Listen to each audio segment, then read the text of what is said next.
Mesdames et messieurs, bonjour et bienvenue pour cette nouvelle édition de Midi au Caire pour ce dimanche, le 4 décembre 2022.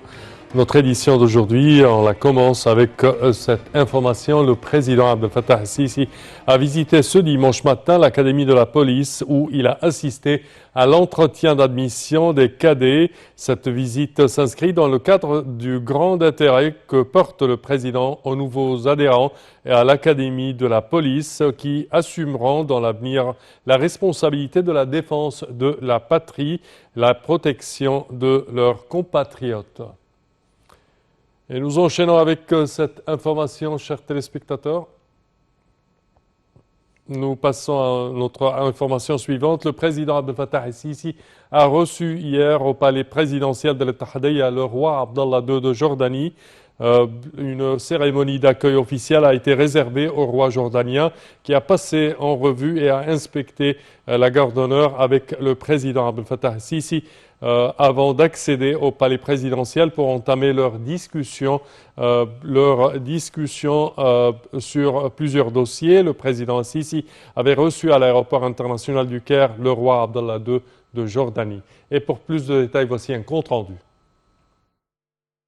Le président Abdel Fattah el-Sisi a reçu le roi Abdallah II de Jordanie au palais présidentiel de l'Ittihadiyya. Le chef de l'État s'est félicité de la visite de son frère, le roi Abdallah, au Caire, louant les solides relations fraternelles entre l'Égypte et la Jordanie et le niveau avancé qu'elles ont atteint à différents niveaux, exprimant son aspiration à les renforcer d'une manière qui contribue à la réalisation des intérêts des deux pays et des deux peuples frères, que ce soit au niveau bilatéral ou dans le cadre du mécanisme de coopération tripartite avec l'Irak frère, notamment sur les plans économiques et commerciaux. Le président el-Sisi a également apprécié les efforts déployés par le gouvernement jordanien dans le cadre de la prise en charge de la communauté égyptienne présente en Jordanie. De son côté, le roi Abdallah II a exprimé la profonde appréciation de la Jordanie pour l'Égypte au niveau officiel et populaire et sa fierté pour les liens étendus qui unissent les deux pays frères ainsi que le cours des relations au niveau du mécanisme de coopération tripartite avec l'Irak frère. Le roi Abdallah II a également souligné le souci de la Jordanie de bénéficier des efforts de développement de l'Égypte dans tous les domaines à travers l'échange d'expériences et l'investissement conjoint. Le porte-parole a déclaré que la réunion a également porté sur des discussions concernant les derniers développements survenus sur la scène régionale, en particulier les développements de la question palestinienne. Et pour plus d'explications, mesdames et messieurs, sur ce sujet, nous avons le plaisir d'accueillir au bout du fil Monsieur l'ambassadeur Hussein Haridi, ancien ministre adjoint aux Affaires étrangères. Bonjour, Monsieur l'ambassadeur. Bonjour, Sam. Alors, premièrement, comment voyez-vous cette visite du roi de la Jordanie, le roi Abdallah II, à l'Égypte et certainement ces négociations avec le président Abdel Fattah el-Sisi et cette relation, je dirais, spéciale entre les deux leaders et certainement entre les deux peuples? Moi, certainement, cette visite, allô? Oui, allô? Je vous entends. Oui, d'accord. Cette visite s'inscrit dans, comme vous venez de le préciser, dans le cadre d'une relation bilatérale privilégiée entre deux pays clés au Moyen-Orient. D'un autre côté, je pense que le sommet égypto-jordanien qui s'est tenu hier au Caire s'est concentré sur la question palestinienne, à mon avis. Oui. Et s'est concentré sur la question palestinienne due au développement, dernier développement en Israël et dans les territoires occupés. Certainement, comme vous le savez, les Israéliens ont tenu un gouvernement d'extrême droite, un gouvernement des extrémistes. Alors certainement, le monde arabe, et plus particulièrement l'Égypte et la Jordanie, les deux premiers pays qui ont signé des accords de paix avec l'État hébreu, certainement seraient confrontés à une situation vraiment tendu et critique dans les prochaines semaines, les prochains mois, Oui. quand ce gouvernement d'extrême droite va commencer son mandat. Alors moi je pense que le Caire et Amman, Jordanie, ont un grand intérêt à coordonner leur action et essayer de prévoir comment traiter avec un tel gouvernement dans le cadre de leur soutien inébranlable au peuple palestinien, à la cause palestinienne. Et dans ce contexte, quand je parle de la cause palestinienne, moi je n'ai pas, au regard des derniers développements en Israël, Oui. on ne pense pas en termes de négociations, la reprise des négociations de paix entre les Israéliens et les Palestiniens, parce que ça je crois, ce n'est pas pour demain, en tenant compte des positions de partenaires de cette coalition gouvernementale en Israël. Mais j'aimerais préciser par la cause palestinienne, dans le cadre d'aujourd'hui, c'est comment soutenir l'autorité palestinienne, comment soutenir le peuple palestinien qui est la cible, qui est devenue la cible quotidienne des soldats israéliens chaque jour, sans exagération, un Palestinien ou deux Palestiniens deviennent des martyrs sous le feu de l'armée israélienne en Cisjordanie. Oui. Monsieur l'ambassadeur, est-ce qu'on peut s'attendre à une unité arabe dans la décision ou dans l'action à l'encontre de ces actes israéliens? C'est tôt à dire maintenant. On ne sait pas comment le monde arabe va réagir une fois le mandat officiel de ce gouvernement prendra effet.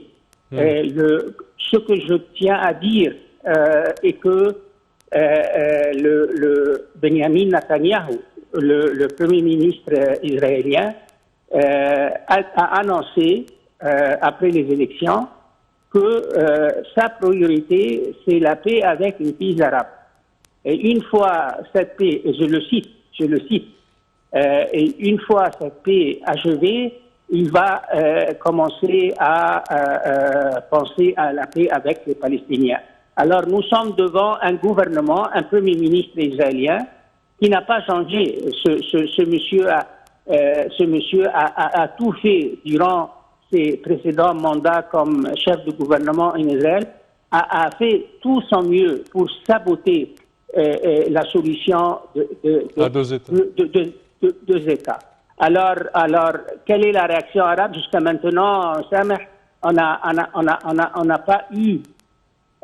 pas vu une réaction arabe sur le plan officiel concernant cette déclaration faite par le nouveau, entre guillemets, Premier ministre israélien. Alors, quelle serait la réaction arabe officielle, la réaction officielle arabe?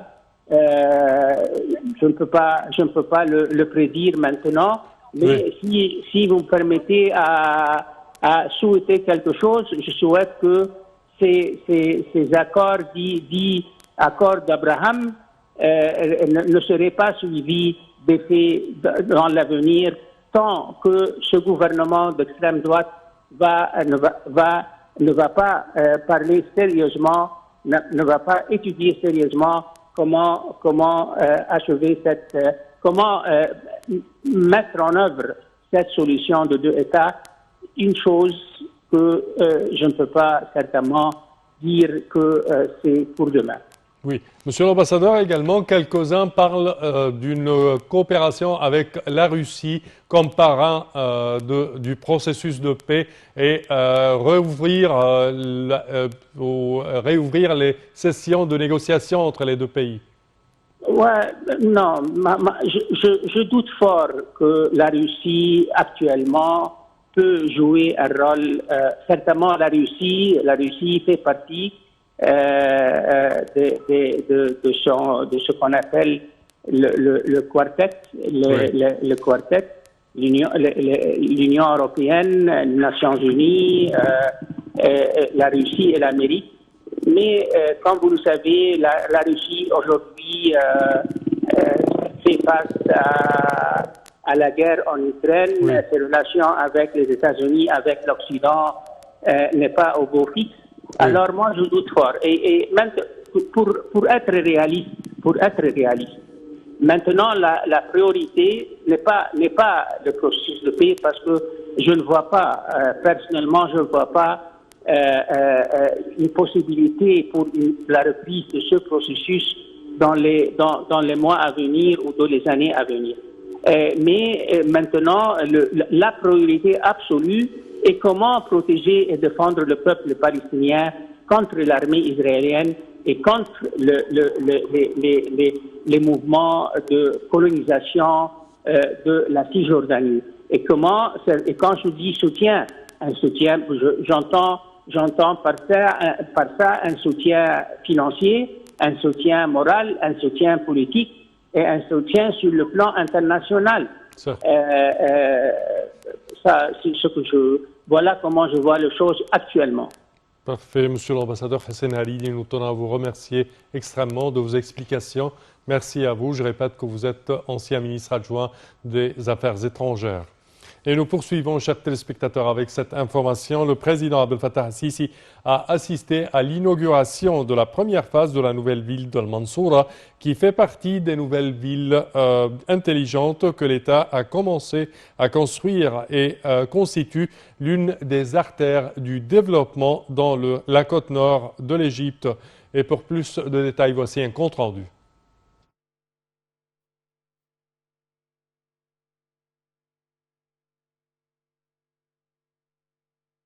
Le président Abdel Fattah el-Sisi a effectué une tournée dans la nouvelle ville de Mansoura, au cours de laquelle il a inspecté la corniche de la ville.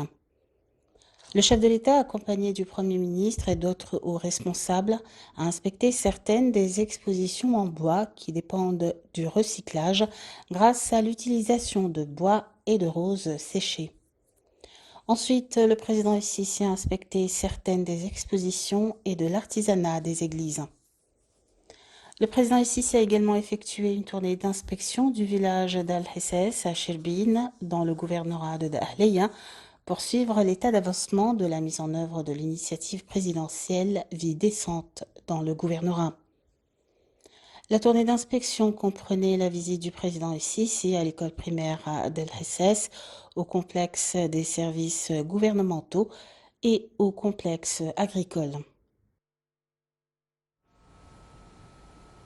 Et le chef de la diplomatie, Sameh Choukri, a affirmé samedi que l'Égypte accorde la priorité aux intérêts africains et a renforcé la complémentarité entre les pays africains afin de réaliser le développement conjoint et faire face aux défis du terrorisme et de l'immigration clandestine. Le ministre des Affaires étrangères a tenu ses propos lors de sa participation au dialogue méditerranéen à Rome, au cours duquel M. Choukri a passé en revue les efforts de l'Égypte afin d'établir des partenariats économiques internationaux et régionaux pour relancer le processus du développement exhaustif et résister aux défis économiques imposés par les développements internationaux actuels. Le chef de la diplomatie a également mis l'accent sur la vision de l'Égypte à l'égard des crises régionales et internationales actuelles. Le ministre a également évoqué les défis liés à la sécurité alimentaire et la sécurité de l'énergie qui se sont aggravés suite au déclenchement de la guerre russo-ukrainienne.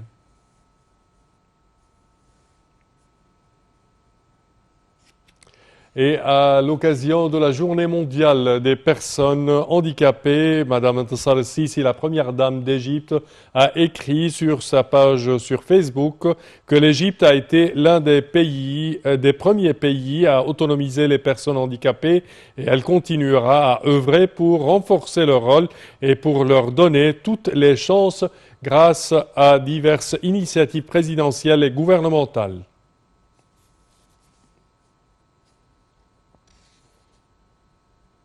Et le ministère de l'Intérieur, chers téléspectateurs, poursuit ses campagnes quotidiennes pour le contrôle des prix des produits de première nécessité sur les marchés et pour lutter contre le monopole et la mise en cachette de produits et la vente de marchandises à des prix plus élevés que le prix officiel.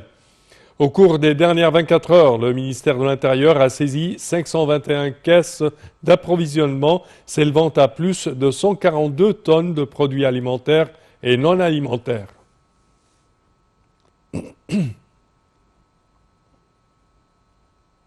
Et le ministère de l'Intérieur a annoncé la prolongation des activités de la 23e phase de l'initiative « Nous sommes tous un » sous l'égide du président de la République Abdel Fattah el-Sisi, lancée le 1er septembre 2022 jusqu'à la fin du mois de décembre 2022. L'initiative est le fruit d'une coopération entre le ministère et les grandes chaînes commerciales en Égypte. Son objectif est de fournir à la famille égyptienne à prix réduit les produits alimentaires et non alimentaires à travers 34 chaînes, 1051 succursales, 4 shaders dans différents gouvernorats de la République. Cette initiative fait partie d'une série de mesures prises par le gouvernement pour faire face à la flambée des prix.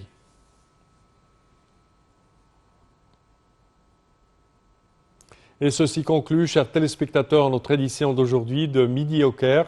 Je vous remercie de votre attention et je vous donne rendez-vous demain à la même heure pour une nouvelle édition. Au revoir.